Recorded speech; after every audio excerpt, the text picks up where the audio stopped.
Assalamualaikum warahmatullahi wabarakatuh. Bagaimana kabarnya anak-anakku sekalian? Semoga kalian selalu sehat walafiat. Amin. Anak-anakku sekalian, pertama-tama marilah kita mulai pelajaran kali ini dengan pembacaan doa bersama-sama. Bismillahirrahmanirrahim.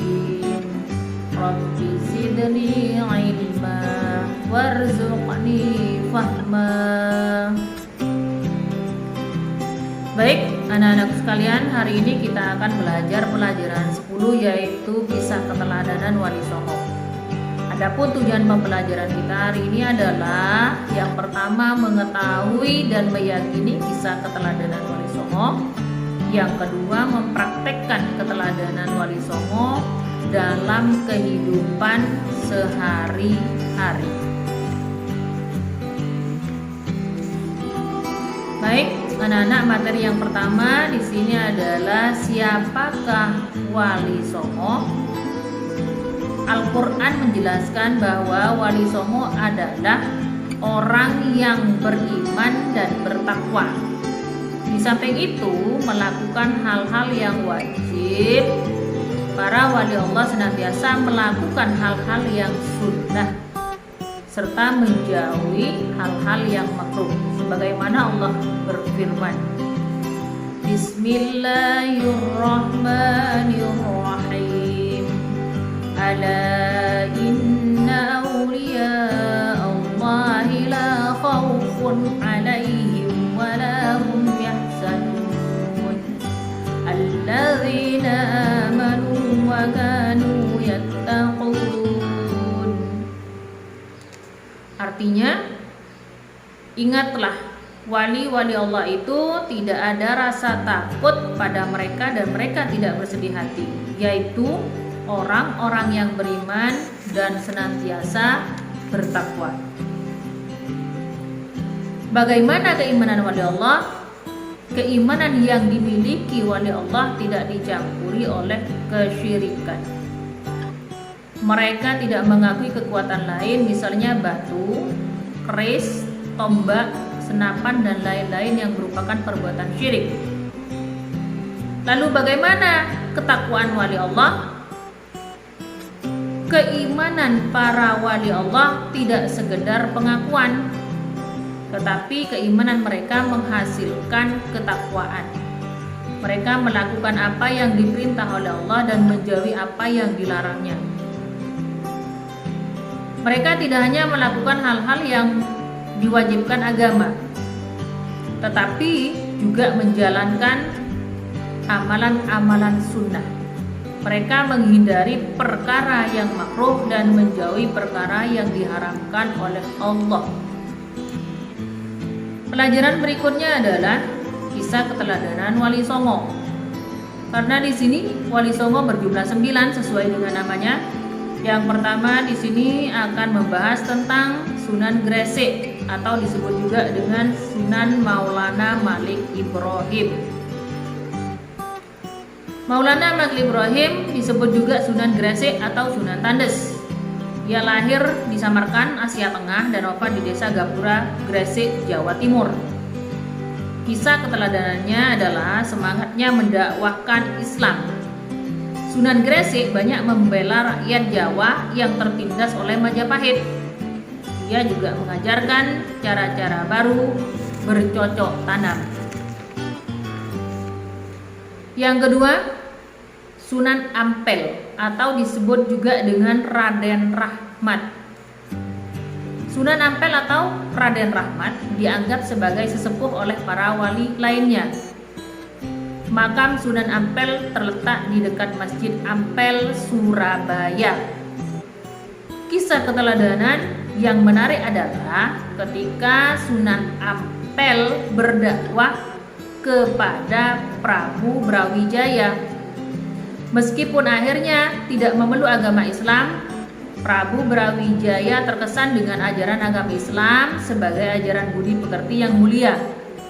Sunan Ampel mengajarkan falsafah Muhlimo atau disebut juga dengan 5M, Yang dimaksud muhlimu adalah tidak mau melakukan 5 perbuatan tercela. Yang pertama di sini main atau berjudi, yang kedua ngombe atau mabuk-mabukan, yang ketiga maling atau mencuri, yang keempat madat atau menghisap candu, yang kelima maudon atau berzina. Kemudian kisah selanjutnya adalah kisah Sunan Bonang, disebut juga dengan Makdum Ibrahim. Sunan Bonang adalah putra Sunan Ampel dan sekaligus muridnya. Ia wafat pada tahun 1525. Kisah keteladanannya adalah cara berdakwahnya yang bijak. Sunan Bonang sering menggunakan kesenian rakyat untuk menarik simpati mereka. Ia memasukkan alat musik bonang pada seperangkat alat musik gamelan. Oleh karena itu, ia dikenal dengan sebutan Sunan Bonang. Sunan Bonang juga penggubah suluk wijil dan tembang tombo ati. Kemudian yang keempat, kisah Sunan Derajat. Sunan Derajat juga putra Sunan Ampel. Ia diperkirakan wafat pada tahun 1522. Pesantren Sunan Derajat dijalankan di Desa Derajat, Kecamatan Paciran, Lamongan, Jawa Timur. Kisah keteladanannya adalah cara dakwahnya yang menekankan keteladanan dalam hal perilaku yang terpuji, kedermawanan, kerja keras, dan peningkatan kemakmuran masyarakat sebagai pengamalan agama Islam. Sunan Derajat juga berdakwah melalui kesenian. Tembang macapat, pangkur disebut sebagai ciptaannya. Itulah kisah Sunan Derajat. Selanjutnya yang kelima di sini anak-anak adalah kisah Sunan Kudus. Sunan Kudus adalah putra Sunan Ngudung atau Raden Usman Haji. Ia memiliki peran yang besar dalam pemerintahan Kesultanan Demak. Ia menduduki posisi sebagai panglima perang, penasihat Sultan Demak, dan juga hakim peradilan agama. Sunan Kudus banyak berdakwah di kalangan kaum penguasa dan priai Jawa. Di antara yang pernah menjadi muridnya adalah Sunan Prawata, penguasa Demak, dan Arya Penangsang, Adipati Jipang Panolan. Salah satu peninggalannya yang terkenal adalah Masjid Menara Kudus. Sunan Kudus wafat pada tahun 1550. Kemudian di sini adalah kisah yang keenam, kisah Sunan Giri. Sunan Giri adalah putra Maulana Ishak. Ia termasuk murid Sunan Ampel dan seperguruan dengan Sunan Bonang. Salah satu keturunannya adalah Sunan Giri, Prapen yang menyebarkan agama Islam ke wilayah Lombok dan Bima. Sunan Giri sangat berjasa mendakwakan Islam di Jawa, bahkan sampai ke wilayah timur Indonesia. Ia pernah menjadi hakim dalam perkara Syekh Siti Jenar. Ia pun juga berdakwah melalui kesenian tembang Islami untuk dolanan anak-anak diciptakannya, seperti jamuran, jitungan, dan juga delikan. Kemudian yang ketujuh, kisah Sunan Kalijaga atau disebut juga dengan Raden Said. Sunan Kalijaga adalah putra Adipati Tuban yang bernama Tumenggung Wilatikta atau Raden Sahur atau Sayyid Ahmad bin Mansur, disebut juga dengan Syekh Subakir. Ia adalah murid Sunan Bonang.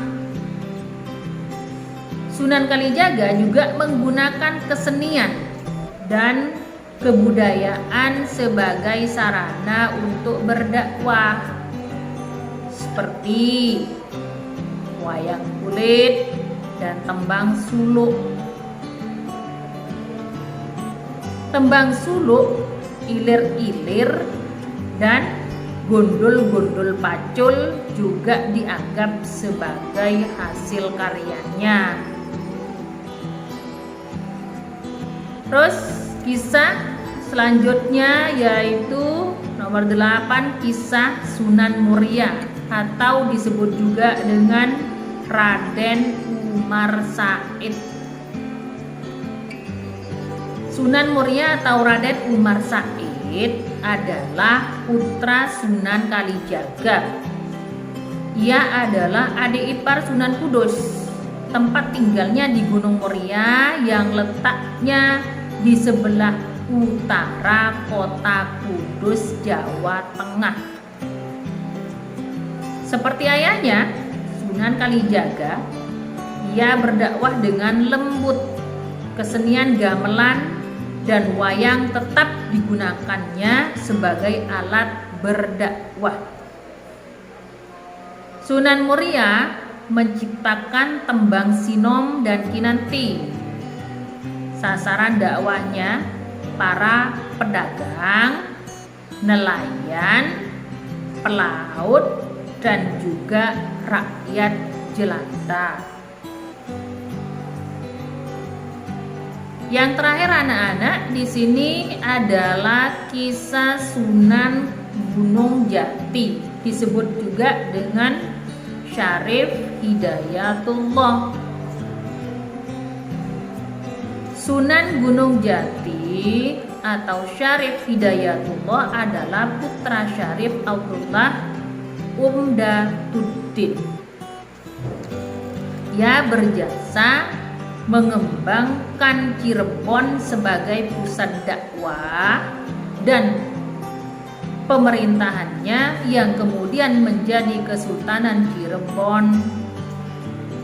Anaknya yang bernama Maulana Hasanuddin juga berhasil mengembangkan kekuasaan dan menyebarkan agama Islam di Banten sehingga kemudian menjadi Kesultanan Banten.